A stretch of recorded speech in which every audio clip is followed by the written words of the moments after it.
IPL title ను తొలిసారి గెలిచి ట్రోఫీ కలను నెరవేర్చుకున్న రాయల్ ఛాలెంజర్స్ బెంగళూరును అధికారికంగా అమ్మకానికి పెట్టారు.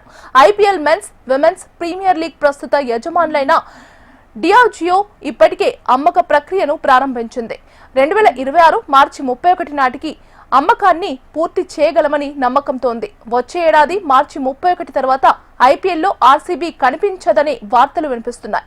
ఓనర్లు ఆర్సీబీ జట్టును సేల్కు పెట్టిన వార్తలు నిజమే అయినట్లు తెలుస్తోంది.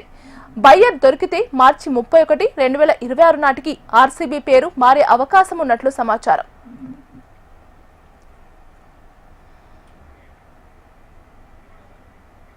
ప్రస్తుతం ఆర్సీబీ బ్రాండ్ వాల్యూ 2247 కోట్లు. ఆర్సీబీని కొనుగోలు చేసేందుకు పలువురు బడా వ్యాపారవేత్తలు ఆసక్తి చూపుతున్నట్లు సమాచారం. యుఎస్ లోని ఒక ప్రైవేట్ పెట్టుబడి సంస్థ ఆసక్తి చూపినట్లు వార్తలు వస్తున్నాయి. జేఎస్డబ్ల్యూ గ్రూప్ కూడా రేస్ లో ఉంది. Adani group, serum institute of ఇండియాకు చెందిన ఆధార్, పునావాలా, దేవయాని ఇంటర్నేషనల్ గ్రూప్ కు చెందిన రవి జైపూరియా కూడా ఆర్సీబీని కొనుగోలు చేయడానికి ఆసక్తి చూపుతున్నాయి. మార్చి 31 నాటికి ఆర్సీబీ జట్ల అమ్మకం పూర్తయితే మరో పేరుతో ఆర్సీబీ జట్టు బరిలోకి దిగే అవకాశం ఉంది. 2008 నుండి ఐపీఎల్లో భాగమైన రాయల్ ఛాలెంజర్స్ బెంగళూరు 18 ఏళ్ల తర్వాత తొలిసారి టైటిల్ గెలుచుకుంది. మహిళల్లో 2024 ఐపీఎల్ ట్రోఫీ గెలుచుకున్నారు.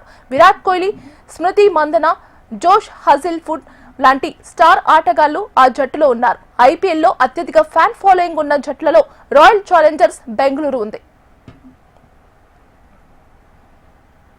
ఐపీఎల్లో 18 ఏళ్ల నిరీక్షణకు తెరదించుతూ గతేడాది ఆర్సీబీ కప్పు గెలిచింది.